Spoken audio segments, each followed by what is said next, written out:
miembro de FCI por Argentina y por Bolivia, contador, director de Estudio Canudas, de Estudio Canudas Argentina y Estudio Canudas en Bolivia, miembro de FCI y presidente, y además de eso, cofundador de FCI.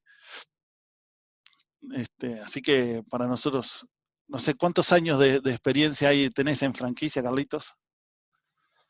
25. Pero 25 años ya. va a denotar la edad, entonces ponele, hace 2 o 3 años que tiene experiencia de franquicia, ¿no? Roberto Russo, bienvenido.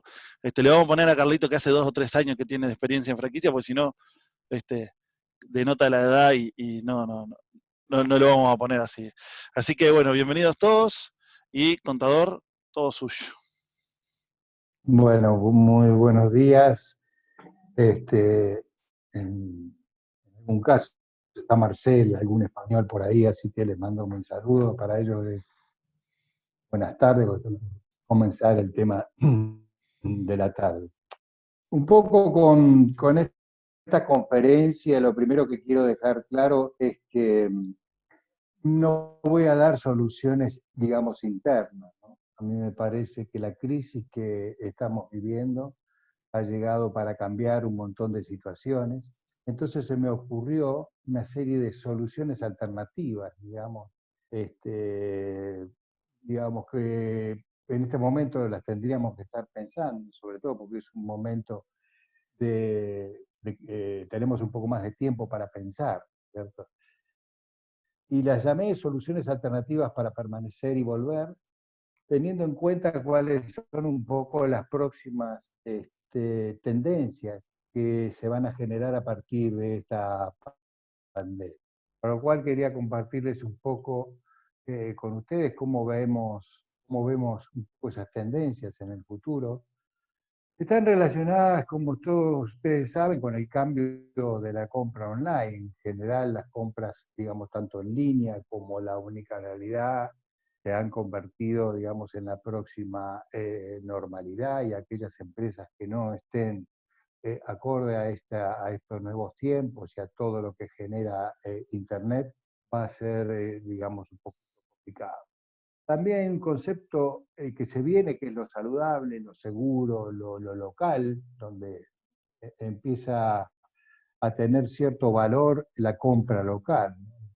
Las preocupaciones que está teniendo la gente con materia de salud o con la misma seguridad, hoy se hicieron carne, mucho más importante, si bien ya a lo largo del tiempo, de estos últimos tiempos, ya venía ocurriendo. Como también el tema de la necesidad de alimentos un poco más frescos, ¿no? Otra de las consecuencias es el más valor por mi dinero. Las empresas, los consumidores van a empezar a exigir un poco de más valor por lo que están pagando. Y ahí me gusta a mí, tenía una fórmula, yo soy contador y como tal pensaba que primero era el producto, después le agregamos el tema del servicio y hoy el tema de la información pasa a ser vital, ¿cierto? Hoy debemos educar a la gente. Fíjense que en todas las redes sociales no solamente se trata de vender, sino también digamos, de informar para que la gente esté comprometida con esa información. Otro de los aspectos está relacionado con la flexibilidad laboral, ¿no? Y en este sentido, la adecuación de la nómina de todo nuestro personal a los nuevos negocios, de que los empleos vayan a ser un poco más flexibles, sobre todo desde el punto de vista donde la misma mano de obra va a tener que hacer otra cantidad de actividades a las cuales antes no estaba muy acostumbrado. Y por último, hay un choque con respecto al tema de la lealtad, en el sentido de que hoy los clientes no son tan fieles como eran antes, ¿no es cierto? Ya es una tendencia que se viene dando, donde el tema de la personalización de sus clientes, de llegar más directamente a ellos, ha llegado a que la gente cambie un poco de los locales o cambia de marca en función a cuestiones como la proximidad, la disponibilidad. Acuérdense que en estos momentos la cadena de abastecimiento se ha roto también en muchas situaciones, entonces esto implicó que por ahí no todos los locales, no todas las marcas tenían los artículos necesarios que tenía la gente. Las mismas facilidades de uso y también todo lo que sea relacionado al tema de la seguridad. Entonces, en función a todas estas tendencias, yo digo que hay que elaborar una estrategia comercial futura y para lo cual he diseñado este cuadro, ¿no? Donde tenemos en consideración dos factores. Una estrategia comercial en función a los nuevos tiempos y por otro lado los recursos financieros. Para lo cual, aquellos que tienen pocos recursos y tienen una estrategia comercial no basada en el futuro, los digan llamar que corren peligro de permanecer. Cuando estamos hablando de pertenecer, estamos hablando de pertenecer de la empresa, ¿no? De la sustentabilidad de la empresa a lo largo del tiempo. En el cuadrante 2 ustedes pueden ver aquellos que quieren pertenecer, pero también tienen un deseo importante de poder crecer. Esto es en función a que por ahí no tienen tantos recursos financieros, pero sí están relacionados con una estrategia comercial ya definida un poco para el futuro. Cuadrante 3 tienen los recursos financieros, pero quizás no implementaron todavía una estrategia comercial desde ese punto de vista. Ahora voy a pasar a explicar cada uno de los cuadrantes para que ustedes se puedan orientar. La intención de esto es ayudarlos a pensar un poco en el tema de su futuro y qué alternativas tienen para poder permanecer y crecer. Por último, en el cuadrante 4, aquellos que combinan, están en la mejor posición y que quieren crecer, tienen amplios deseos de poder continuar y ganar un poco más de mercado. Vayamos a la explicación de cada uno de estos cuadros para que ustedes tomen dimensión de qué es lo que estamos hablando. En principio, aquellos que corren peligro de permanecer están relacionados con bajos recursos financieros que, habíamos dicho, carecen de una estrategia comercial que está acorde a estos nuevos tiempos. Les voy a pedir en principio disculpas porque todas las diapositivas tienen mucha información, pero lo hice a propósito a los efectos de que esta presentación ustedes la tengan y en el futuro puedan ayudarlos a pensar cuáles son las alternativas o las soluciones que ustedes pueden plantear. En general, estos sujetos están relacionados con negocios poco profesionalizados, afectados fuertemente por el tema de la crisis y son muy dependientes de la venta física, ¿no? Donde los sorprendió el tema del crecimiento de todo lo online. Me refiero a pequeños ejemplos, sin que sean absolutamente estos, puse algunos ejemplos, pero sin duda puede haber un montón de otras situaciones. En general, negocios independientes, cadenas pequeñas que puedan tener algunas sucursales, eventualmente lo que llamamos pseudo franquicias, aquellas que fueron otorgadas sin la formalidad, pero a parientes, digamos amigos, como generalmente crecen un poco la franquicia. Los directores o sus dueños en general son baby boomers, ¿no? Aquellos nacidos entre 1945 y 1964, pero no tiene que ser así, también puede haber, digamos, directores que tienen otra categoría, pero siempre que tienen esta problemática de permanecer un poco en el mercado. ¿Cuáles son, a nuestro criterio, las amenazas que ellos tienen? En principio, la falta de crédito, acuérdense que tenían muy pocos recursos financieros, endeudados y ahora con mayor problemas. No se olviden que se cortó la cadena de pago en muchos de los casos. Personal en general muy antiguo, ¿no es cierto? En algunos casos que no tienen sucesión, no tienen la posibilidad, digamos, de que su empresa un poco continúa. Son gente que tiene sus propios dueños multifacéticos, le digo yo, aquellos que tienen, que eran desde el cadete y del director que tomaba las mismas decisiones. No nos olvidemos que en nuestros países hay muchas empresas familiares y generalmente fueron emprendidas a través de una sola persona. Por ahí ellos no tienen continuidad en cuanto a hijos, alguien que pueda continuar con su empresa. Latinoamérica en general y en particular en nuestro país, venimos de crisis en crisis, entonces hay pocas ganas de seguir luchando, ¿no? Pero insisto, no son solamente esas las amenazas, puede haber algunas otras. Y acá he planteado el tema de oportunidades, cuáles son esas soluciones alternativas, ser adquiridos, fusionarse o asociar. Una vez que terminemos con el tema de los cuadrantes, les voy a ir explicando todas estas opciones para que ustedes puedan comprender un poquito más a qué me refiero. Pasamos entonces al segundo cuadrante, aquellos que los hemos denominado que quieren pertenecer y crecer.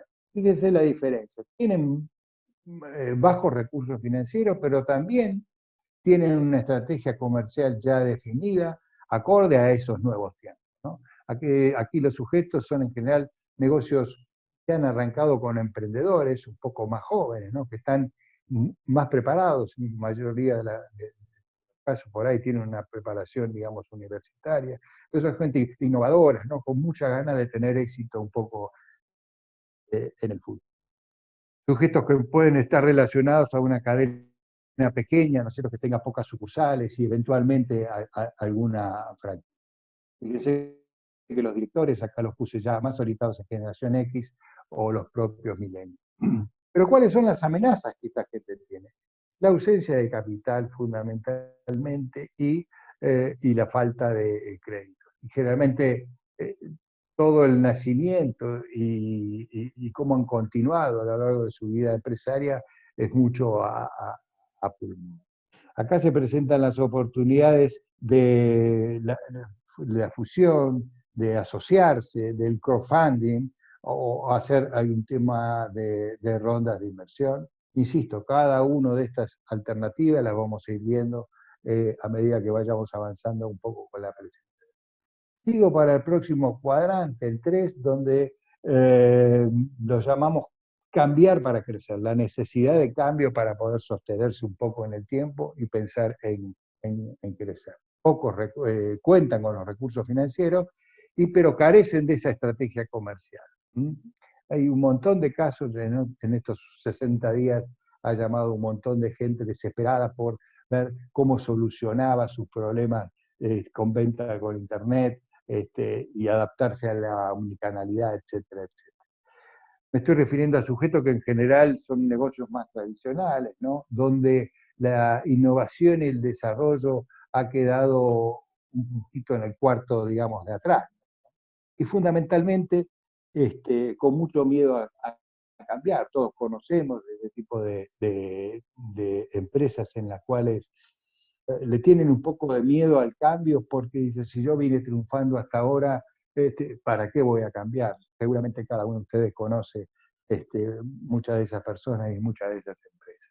Insisto, negocios tradicionales, algunas cadenas con sucursales y franquicias, y fundamentalmente pienso que están dirigidas por baby boomers. ¿Cuál es la amenaza que ellos tienen? Y fundamentalmente porque tienen más exceso de pasado que visión de futuro, ¿cierto? Ausencia de innovación, carente de un management moderno que pueda definir esas estrategias. Para lo cual acá las oportunidades también están dirigidas en fusionarse, asociarse, eventualmente aplicar algún tema de co-branding. Insisto, vamos a ver cada una de estas particularidades un poquito más. Por último, aquellos que quieren crecer, y ya son aquellas empresas que tienen, digamos, recursos financieros y a su vez tienen una estrategia comercial bastante definida, un poco para el futuro. Los sujetos en general son negocios o cadenas exitosas, ¿no? Que buscan, digamos, más oportunidades de negocio. En general pueden estar referidas a diversificar un poco sus actividades, a ganar escala, y así un montón de otros ejemplos que se podrían llegar a dar.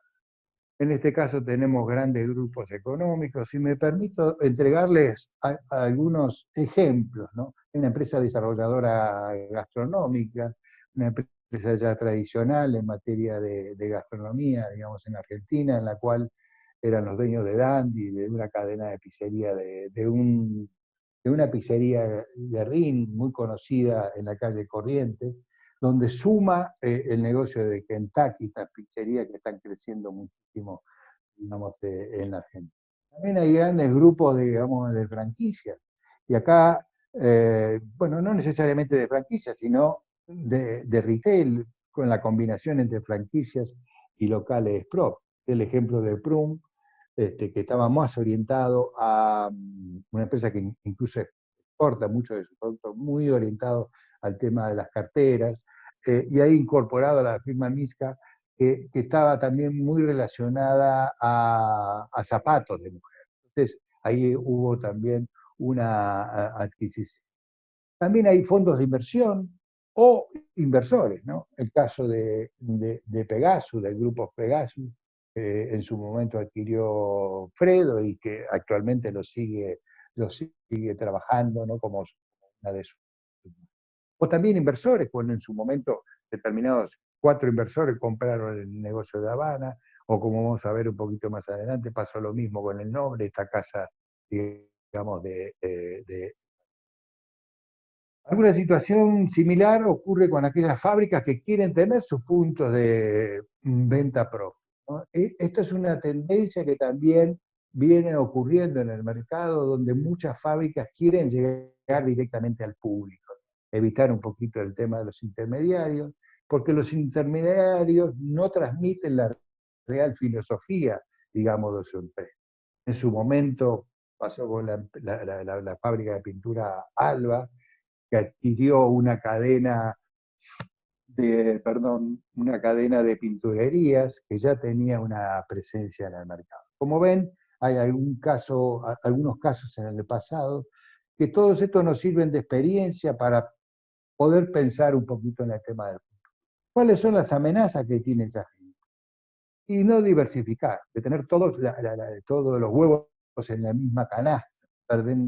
Perdónenme lo coloquial del tema, pero así ustedes lo pueden llegar a entender. Y las oportunidades acá son contrarias a los demás. Ellos son los que quieran adquirir o asociarse con nuevas empresas en función a los objetivos que puedan. Aquí todo bien, pero también se presentan algunas situaciones, digamos, especiales, ¿no? Empresas grandes que quieren desprenderse del canal, así como hay algunas empresas que han querido llegar directamente al público, hay empresas que ya pasaron por ese momento y después, digamos, decidieron volver un poco al tema de la fábrica. Tenemos acá un par de ejemplos. En el año 1985, la familia Eisler vendió, digamos, esta cadena de panaderías que había salido de lo tradicional, de las panaderías y confiterías tradicionales que existían en Argentina, se lo vendió a la empresa Pillsbury, una empresa importante en materia de alimentos a nivel mundial. A su vez después Pillsbury fue adquirida por General Mills, otra empresa un poco más grande y conocida en materia de alimentos, y en su momento se dieron cuenta que la producción dedicada a su cadena de retail, en este caso Delicity, representaba menos del 8% de su fabricación, para lo cual, y que no era su métier, estaban más concentrados en la fabricación de sus productos, para lo cual decidió vendérselo o hacer un acuerdo con la marca Tentísimo, que ya tiene una experiencia, digamos, en el mercado, y que se hicieron cargo un poco de esta tradicional marca. Algo similar pasó con el Nobre Repul. Esta era una compañía que en el año 2000, que había arrancado en el año 2000, mediados de los 90, donde empezó el auge de las empanadas. De acuerdo a la gran discusión que había entre dos grandes marcas, el Nobre Repudio por un lado y Solo Empanadas. En ese momento, el señor Crespo se lo vende a Cepas Argentinas. Cepas Argentinas es la empresa que maneja bebidas blancas, ¿no? Insano, Gansi. Se incorporó y tecnificó absolutamente ese negocio. También en el año 2010 decide desprenderse, digamos, de este concepto de negocio, vendiéndoselo a un grupo, al grupo Cardón, que no eran digamos, del mismo rubro. El grupo Gardón se dedica más al tema de la indumentaria, pero sin embargo tomaron, digamos, digamos, esa operación. Así que, como ven acá, hemos planteado los 4 escenarios que se pueden llegar a dar y hay algunas situaciones especiales. Estos son algunos ejemplos, puede haber a lo largo del mundo un montón de situaciones similares. Vamos ahora entonces, y la pregunta es, ¿cuáles son esas soluciones alternativas que le fui planteando como concepto de oportunidades en cada uno de los cuadrantes? El primero de ellos está referenciado al tema de las adquisiciones. ¿Qué es una adquisición? Es tomar el control, digamos, de una empresa por parte de otra empresa, ya sea con una compra total o parcial, pero comprando, digamos, sus activos y manteniendo el control. Acá un ejemplo que tuvimos, digamos, en Argentina, un grupo financiero llamado Tutelar y también la firma Proideas, ellos se dedicaban al transporte, digamos, en Chapelco tenían los elevadores para el esquí y compran la cadena de heladerías Persia.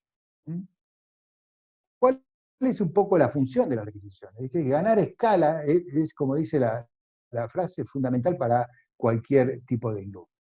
Y un ejemplo extraordinario se ha producido hace poco con esta firma Al Mundo, que tanto había crecido, digamos, en Argentina, que ha sido adquirida por la empresa CBC, que es una empresa brasilera, fundamentalmente orientada en mucho shopping digamos, en Brasil. Tiene 1.400 bocas. Su métier era más que todo de venta, digamos, online. Y en este afán de poder competirle con Despegar, empezó CBC a adquirir un montón de empresas para ir ganando mercado y no dejar que su competidor número uno, Despegar, le saque mucha diferencia.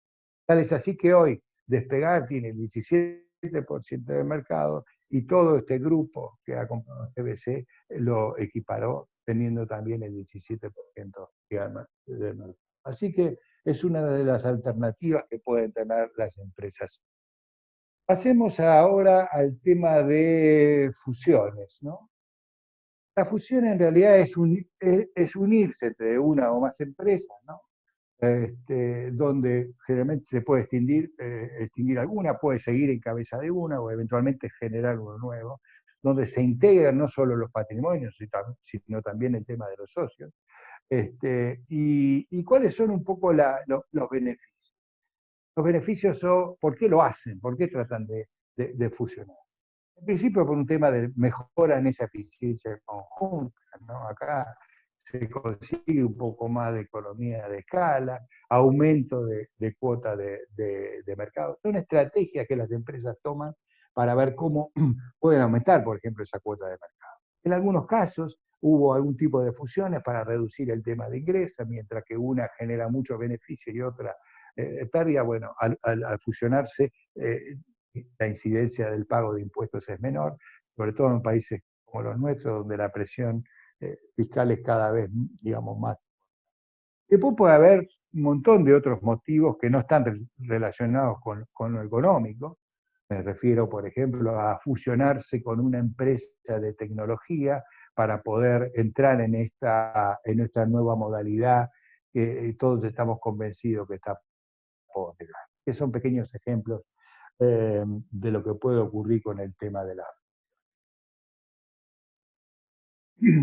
La tercera característica es el tema del financiamiento alternativo. Ahí encontramos un financiamiento colectivo o lo que se llaman rondas de inversión. El famoso término de crowdfunding, ¿no? Hoy puede estar dirigido tanto a obtener capital nuevo para distintas empresas o obtener algún préstamo para algún proyecto en general. Esto se ha manejado fundamentalmente en los últimos tiempos con plataformas, digamos, digitales, donde es un financiamiento colectivo, donde en realidad se requiere poco dinero para poder participar en el capital de una empresa, o muchos inversores a través de estas plataformas digitales decide poner, digamos, dinero en manera de inversión. Franquicias en Argentina como de Coffee Store o Edis Educativa, una de café y el otro relacionado con el mercado de la educación, han incorporado, digamos, o se han presentado en estas plataformas y han obtenido rápidamente el financiamiento necesario, en algún caso con determinada garantía, con alguna obtención de rendimiento ya, digamos, fijado. Pero bueno, sobre todo cuando el canal financiero, los bancos, las entidades financieras hoy tienen tanta rigidez para la entrega digamos, de crédito. Acá me parece que esto es fundamental tenerlo en cuenta. Hay una plataforma como C-Socio que les puede servir y tiene un montón de proyectos, muchos relacionados con negocios en general, muchos con franquicias, con emprendimientos inmobiliarios, etcétera, etcétera, pero es una fuente que les recomiendo que puedan ver un poco los ejemplos de inversiones y de opciones que tienen. Y por otro lado, el tema de las rondas digamos, de inversión, donde ahí ya no es un financiamiento colectivo, sino ir a buscar o inversores o algún algún pequeño grupo que quiera tener intención de poder invertir en alguna de sus empresas. Tenemos el ejemplo de GoUbar. GoUbar es una empresa que nació en la ciudad, digamos, de Mendoza, donde se dedicaban a las barras de alcohol en fiestas y en algún tipo de cuestiones. Después mudó un poco a convertirse en la venta de bebidas, no solo de vino, sino también bebidas blancas. Y fíjese, en el año 2013 esta empresa incorporó como socio estratégico a un grupo que tampoco tenía nada que ver, digamos, que son inversores o que se dedicaba un poco al petróleo, a las producciones en cine, ¿no? Tenía, si bien algunos viñedos, y por eso un poco la conexión con esta marca. Hicieron un plan de crecimiento, ellos compraron el 40%, digamos, de la empresa, con un plan de crecimiento que iba a 5 años con un objetivo de 200 locales propios y de franquicia. Y sigue funcionando al día de hoy, habiendo crecido, no sé si llegaron a los 200 locales, pero fue un apoyo financiero muy importante. Otra alternativa son estas cuestiones de las alianzas estratégicas, ¿no? Que a veces no las tenemos en cuenta, y pasan a ser acuerdos un poco de colaboración entre las distintas empresas.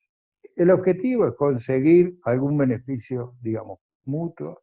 Jurídicamente se da a través de los joint ventures, de las acciones de colaboración, de las asociaciones de colaboración empresaria, ¿cierto? Eventualmente alguna alianza también podría ser algún tipo de sociedades. Es factible entre proveedores y competidores en este afán de conseguir una cuota más de mercado o poder sostenerse, digamos, en el tiempo. Fíjese el ejemplo de lo que fue el Café Juan Valdés para llegar a la Argentina. Hicieron una asociación, digamos, entre el grupo RE, que son estos los dueños de almacén de pizza, en Uruguay también ya tienen, digamos, su producción. Otro grupo que es el que maneja la nueva marca que se llama, digamos, Tostados, que ya tenían una experiencia, son los mismos dueños de tiendas de café, donde se asocian con el que tenía la master franquicia en Paraguay de Juan Valdés. Y deciden entonces aliarse para traer esta marca, digamos, a la Argentina. Pero no necesariamente tiene que ser para la adquisición digamos, de una nueva marca o de un nuevo concepto de negocio. También hay algún tipo de alianzas entre marcas que te ayuda a situaciones especiales como en nuestro país se empezó a hablar mucho del SINTAC, y hubo un acuerdo, por ejemplo, entre Café Martínez para que sus productos SINTAC sean fabricados por una marca que acá también tiene franquicias, pero que ha decidido aliarse un poco con Café Martínez para proveerle todos los artículos y productos SINTAC. Son tipos de alianzas que hoy por hoy hay que ir pensando porque estamos en un mundo más relacionado a la colaboración. Que sé que todas las cuestiones, todas las distintas soluciones alternativas están muy relacionadas en esto, buscar soluciones futuras, en cómo vamos a crecer, en adquirir nuevo mercado, mayor escala, etcétera, etcétera. Ya yéndonos un poquito al tema relacionado específicamente con el tema de la franquicia, hay un concepto que ha tomado boga últimamente que se llama el refranchise. No es ni más ni menos que las empresas se empiezan a desprender de sus locales propios y los empiezan a franquiciar. Es decir, convierten las tiendas corporativas, digamos, en franquicias. Un concepto que ya McDonald's y Wendy's lo vienen aplicando hace unos años. En Argentina ha pasado que algunos locales propios empezaron a ser, digamos, vendidos o otorgados en franquicia, mejor dicho. Hoy por hoy, Burger King en Estados Unidos está vendiendo 71 de los 181, no en Estados Unidos, sino en México, digamos, 71 de los 181 locales que tiene en México, con este procedimiento del refranchise, ¿no? Entonces, hacen mercado, pero después, hoy por hoy, el mantener, digamos, un local propio tiene un montón de otras dificultades, y entre nosotros les voy a comentar que el mismo local, siendo operado por un franquiciado, vende un 20% más y obtiene un 5% más de rentabilidad que un local siendo manejado por un encargado. Como todos saben, el ojo del amo engorda el ganado, y como consecuencia de ello, la presencia del franquiciado tiene un mejor manejo de su personal, una mejor relación pública, digamos, con sus consumidores, cuida detalles, que por ahí el encargado, digamos, no lo hace. También el Bit and Flip en el tema de franquicia es un montón de empresas ha empezado, digamos, a construir sus propias tiendas, en función a eso las pone, digamos, en marcha, las lleva al punto de equilibrio, es decir, a números positivos, y después las entrega, digamos, o las pone, o las otorga en materia de franquicia. Es un gran beneficio y grandes posibilidades, porque hay muchos inversores que no prefieren, digamos, arrancar de cero a pesar de tener una gran marca. Esto es en definitiva, la compra de una empresa, digamos, en marcha, donde los franquiciantes en realidad obtienen un mayor valor que el fee de ingreso, ¿no? Estamos comprando una empresa en marcha y por tanto vale más. Esta es una de las soluciones que algunas de las empresas pueden tener. Por otra parte, existe lo que se llama el co-branding de franquicia. Fíjense los dos dibujitos de acá, en realidad no es otra cosa que la colaboración, digamos, entre marcas, para poder convivir varios negocios dentro de un mismo local, ¿no? Es decir, esto nació como consecuencia de una competencia fuerte que existía, digamos, en el mercado, que obligó un poco a las grandes empresas a innovar en cierta forma, crear nuevas formas de expandir sus marcas. El ejemplo, digamos, la cadena de sándwiches Subway no trabajaba el tema de postres y hizo entonces un co-brand, en este caso con Chumbo, que es otra heladería muy conocida, digamos, en Argentina, y los dos conceptos de negocios en un mismo local. Algo similar pasa, por ejemplo, en Bolivia, donde empezaron a generarse patios de comidas, digamos, independientes, no en un shopping mall, sino adquirían grandes, digamos, instalaciones y compartían entre 4 o 5 marcas, digamos, que no se pisen entre sí, pero una pizzería, una pollería, un local de postres, este, otro de dulces. ¿Y qué pasa? Comparten seguridad, comparten el tema de la limpieza, comparten el tema de las mesas, son como patios de comidas, pero fuera de un mall. Y de esa forma atraen público, tienen también una política de marketing, lo mismo que un patio de comidas, digamos, dentro de un shopping, pero en formatos diferentes, ¿no? Se lo podría decir como una especie de co-branding de franquicias dentro de un mismo. Entonces, señores, ha llegado un poco el momento de hacerse, digamos, estas preguntas. ¿En qué cuadrante piensan que están? ¿Mm? Este es un poco de tarea para el hogar, para que a mí me gusta que las charlas después tengan un poco digamos, de aplicación. Estamos acostumbrados a escuchar muchas veces, por ahí planificamos y después no ejecutamos. Acá les dejo una guía para que ustedes piensen un poco en el futuro. En función al cuadrante que ustedes piensan que está, ¿cuáles son las soluciones alternativas que serían válidas para esas empresas? ¿Mm? Es importante que ya lo podamos pensar porque es el momento, estamos hoy con un poco de tiempo para planificar y que ustedes se acomoden en qué cuadrante están y ver cuáles pueden ser esas posibilidades. Imaginen entonces con qué rubro de actividad, con qué empresa competidora, con qué proveedor podrían llegar a plantearse algún tipo de estas opciones. Sin ninguna duda, los podemos ayudar a pensar, digamos, en esta estrategia a seguir, porque muchas veces los empresarios están necesitando de ojos externos que lo puedan ayudar, no digo a implementar, sino por lo menos a conversar cuáles son las opciones que pueden tener. Quería, un poco para terminar, esta frase, ¿no? El tema de gana el que compra valor a precio de crisis. Evidentemente estamos en una crisis y no solamente me estoy refiriendo a la compra como adquisición, sino el concepto es cómo agrego valor, digamos, en estos tiempos, donde se van a abrir un montón de oportunidades, tanto para las empresas que no tienen un futuro próspero, como para aquellas que están mejor preparadas financieramente, ¿no? Y que puedan adquirir y agrandar un poco el tema del mercado. Esto es un poco la conclusión final de esta charla, que no la quise extender un poco, simplemente darle cuáles son las opciones para ayudarlos a pensar en el futuro próximo. Desde este punto de vista, quiero agradecerles a todos ustedes que hayan participado de este webinar y por supuesto que tanto yo como mi equipo estamos un poco a su disposición para poder ayudar. Les dejo un poco mis datos por cualquier tipo de conexión.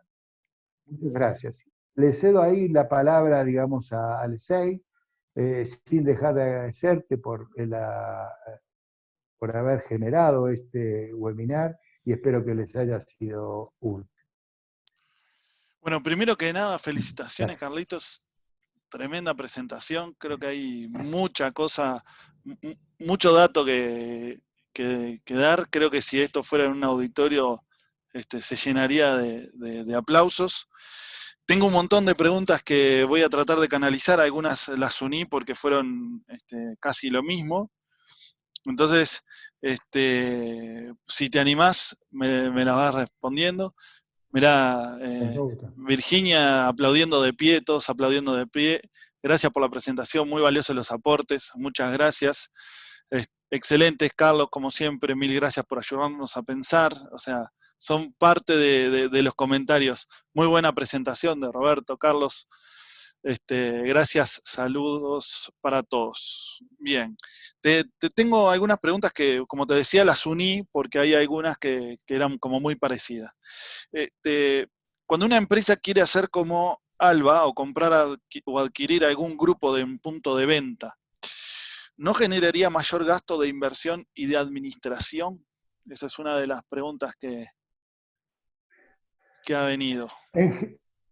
Creo que pasa general, más uno por de la los conceptos, diversificación, ¿no? La diversificación sí generaría gasto de administración y de inversión. Depende, a veces cuando adquirís o te fusionás, también el personal se junta, ¿no? Y ahí caen en una reducción de personal, ¿no? Van a quedar un poco el tema de los mejores y por lo tanto se achica el gasto de administración en términos generales. La prueba te la di con el tema del refranchising, ¿no? Generalmente, cuando los gastos corporativos tenemos que sumarlos en los cuadros de resultados de un local, estos oscilan entre el 5 y el 8%. Cuando esto es adquirido por un franquiciado, por ejemplo, esos gastos de administración bajan al 2%. Su único gasto de administración pasa a ser el contador y, digamos, y nada más. Entonces, no se olviden que en las adquisiciones o en las fusiones, generalmente, en principio, se reduce mucho el tema del gasto de personal y, por lo tanto, del gasto administrativo. Bien. Juan Carlos desde Costa Rica pregunta, ¿cuáles son los principales giros de negocios que se pueden favorecer más en esta crisis? Mirá, yo no he querido separar, digamos, en rubros de actividad. A mí me parece que hay algunos rubros que están un poco más perjudicados que otros, ¿no? Y hoy hablamos del turismo, digamos, tiene un escenario de recuperación muchísimo más largo. La gastronomía puede solventarse un poquito más con el tema del delivery, las aplicaciones. Todo lo que sea educación se está volcando, digamos, al e-learning, a la capacitación, digamos, online. Pero hay algunos rubros que se van a tener que, digamos, que adecuar. Listo, hoy la estrategia comercial pasa por la omnicanalidad. Y a eso me refería cuando no estamos preparados. Entonces, fíjense en el ejemplo de Almundo. Almundo era muchísimo más chico que CBC, y CBC, siendo una compañía tan importante, no tenía unas plataformas digitales, y por eso adquiere, no solamente para tener más mercado, sino para poder aprovechar la tecnología que ya tenía la otra compañía.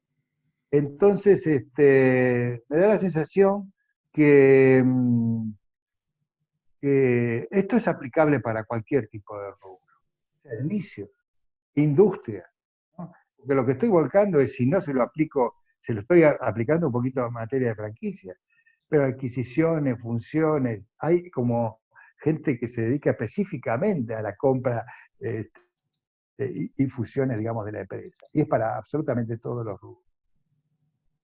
Bien. Sigo, Carlitos. La siguiente pregunta dice, ¿cómo se puede saber el valor justo de adquirir un grupo de tiendas si capaz también pueden estar en un periodo de reestructura comercial como mejora de los puntos de venta? El gran tema de esto es, estas son las alternativas. El primer tema es después la valorización, digamos, de esa empresa, ¿no? Entonces ahí hay que hacer un due diligence tanto de la empresa que quiera fusionarse o de la que quiera, digamos, adquirirse. Esto es, yo le tiré los títulos de qué posibilidades. Después la implementación implica, digamos, un poco de trabajo, en la cual hay muchas empresas que hoy no están dispuestas a mostrar en querer ser adquiridas, ¿no es cierto? Entonces, hay todo un manejo ahí con cierta privacidad y un poco Estudio Canudas o hay otras consultoras que nos dedicamos a este tema de poder ayudarlos a implementar a quién puedo comprar, cuánto puede valer, cuánto estoy dispuesto a ganar. Hay que hacer, hoy las evaluaciones de las empresas están muy referidas no a lo que tienen, sino al flujo de fondos proyectados, todo eso descontado a una determinada tasa, para ver cuál es el valor actual, digamos, de esas empresas. Y después entramos en un proceso, digamos, de discusión por el tema del precio. Pero los métodos de evaluación hoy están muy orientados al flujo de fondos proyectado. No es como antes, donde uno compraba una empresa en función a los bienes tangibles que tenía. Hoy el inmueble puede tener un valor, pero mucho más valor tiene la marca si le puede generar en el futuro un flujo de ingresos importante. Perfecto. Muchas gracias por los conceptos, Carlitos. Otra pregunta que me dice es, que creo que va un poco también con la de Juan Carlos, que al principio dijo, muy interesante este cuadro, aunque si se le ingresa la variable de industria, también podría tener un impacto adicional. Y la pregunta que quiero agregar es, el que agrega valor es la industria, en vez de los comerciales. Entonces, ¿los comerciales no deberían tender hacia la industria? Dentro, si hablamos en el mercado de franquicias, hay muchos franquiciantes que también son fabricantes, ¿no? Eh, Insisto, y por ahí algunos industriales se me pueden poner un poco en desacuerdo. El valor específico del producto hoy está perdiendo mucha incidencia porcentual frente a la oferta gratificante de la compra. ¿Qué quiere decir?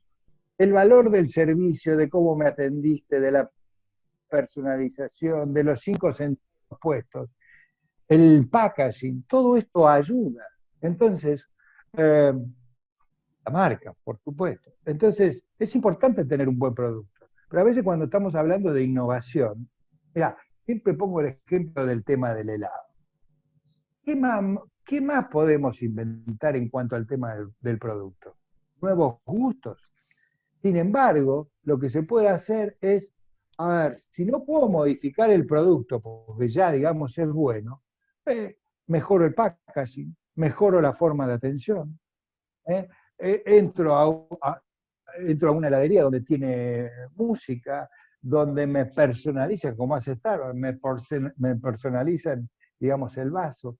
Todas estas cuestiones extra al producto suman. ¿O acaso me pueden decir para los latinos presentes que el café de Starbucks es mejor es el mejor de los cafés? No, pero la experiencia que uno vive en esos lugares hace que, digamos, que lo elijan. Entonces, no necesariamente el producto pasa a ser la variable más importante. Hay casos y casos, por supuesto. Lo que les quiero dejar es, no solo trabajemos sobre el producto, hay mucho alrededor del producto para poder, digamos, trabajar. Y el gran desafío de esta nueva modalidad, cuando se empieza a trabajar el tema el tema de Internet, es cómo vamos a poder vivenciar la misma experiencia que en una tienda física. Por eso que yo estoy convencido de la coexistencia de los dos lugares, ¿cierto? Porque a nosotros los latinos nos gusta ir a la tienda, probar, tener la seguridad, que me atiendan, poder ver todo ese escenario. Entonces todavía le está faltando a las ventas online, a todo lo de Internet, cómo lograr la misma experiencia que en una tienda física. Me parece que Bien. pasa por ahí. Vos sabés que en el chat, Virginia dice, antes de que vos ya empezaras a responder, y está totalmente de acuerdo contigo, el valor es la experiencia. Ahí se sumó Guillermo, que es de acá de Montevideo, totalmente de acuerdo, la experiencia de compra. Y tengo... Virginia dice, me lo enseñó Carlos, por eso, ya. ¿Viste? Por el valor de la experiencia de compra.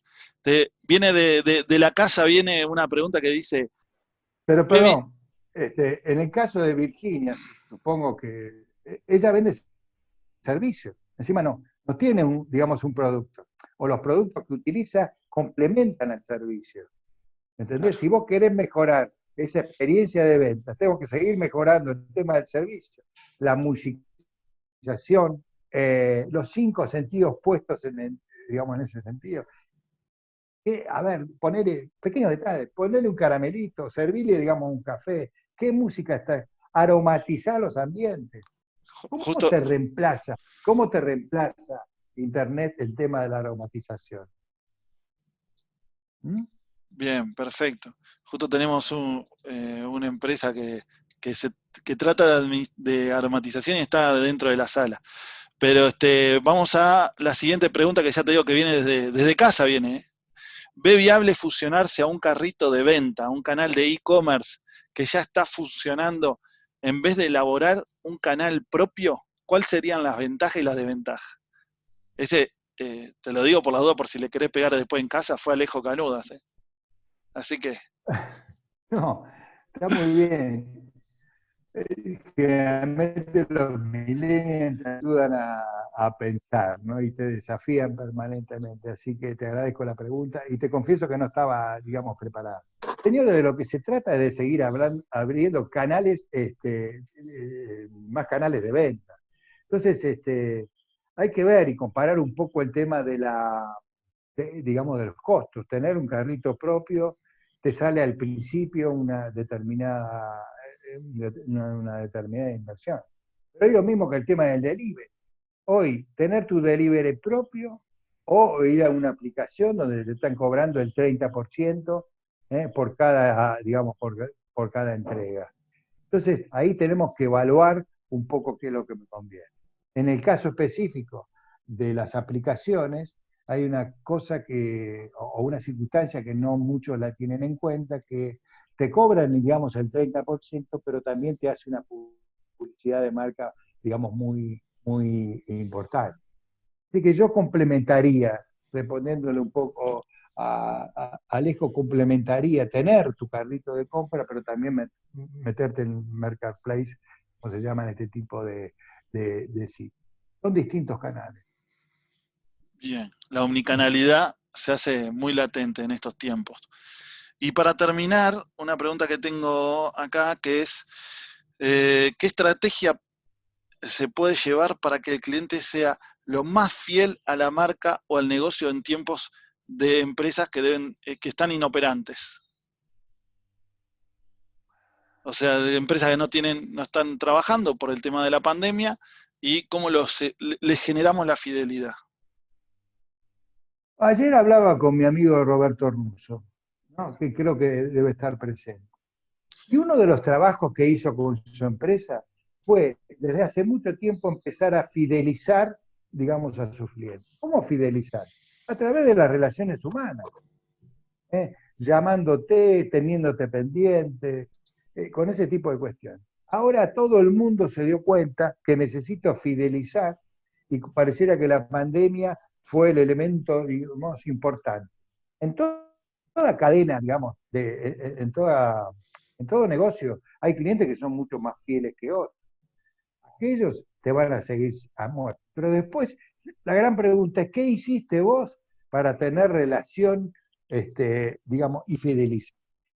La gran pregunta en este aspecto, para ir a un aspecto absolutamente práctico, es, yo le pregunto a muchas de las empresas, ¿vos sabés quiénes son tus clientes?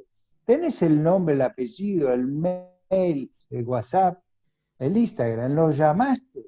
Hay un ejemplo que la gente se me ríe y vuelvo al tema de la heladería. ¿Vos conocés alguna empresa que el sábado a la tarde, alguna heladería que el sábado a la tarde te llame para decir, ¿qué vas a comer de postre hoy? Nadie. Si no tenés el nombre de esa empresa, el nombre de ese consumidor, bueno, ¿qué relación puedes tener? Entonces la fidelización pasa por mimarlo, ¿entendés? Lo que pasa es que estamos en el día a día tan complicados que a veces nos olvidamos. Y los clientes fieles son aquellos que se te convierten, en definitiva, en los embajadores de marca. Cuando nosotros logremos que esos clientes pasen a ser embajadores, guarda, tengo asegurada una continuidad. Bueno, Carlitos, creo que tocamos todos los temas, la verdad, un placer, un honor tenerte en SBET, en este foro iberoamericano donde tenemos todos los miércoles un consultor diferente. Para nosotros es un verdadero placer haber compartido esta charla. Creo que hay un montón de deberes que tenemos que hacer todas las empresas, ya sea en el ámbito de asesoramiento, en el ámbito comercial, en el ámbito industrial.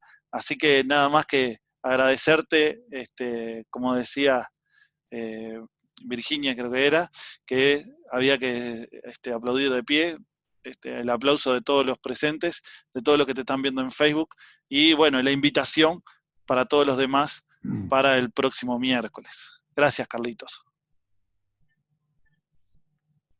No, gracias a ustedes y los dejo otra vez con esta frase. Gana el que compra valor a precio de crisis. Estamos en crisis, por favor, piensen en cuáles son las opciones y las soluciones alternativas. Estamos para ayudarlos. Muchísimas gracias por la participación, por todas las preguntas. Un saludo a tu público y un fuerte abrazo a mi hermano Charruga. Que Muchas la gracias. pasen bien. Gracias. Chau, que pasen lindo. Cuídense.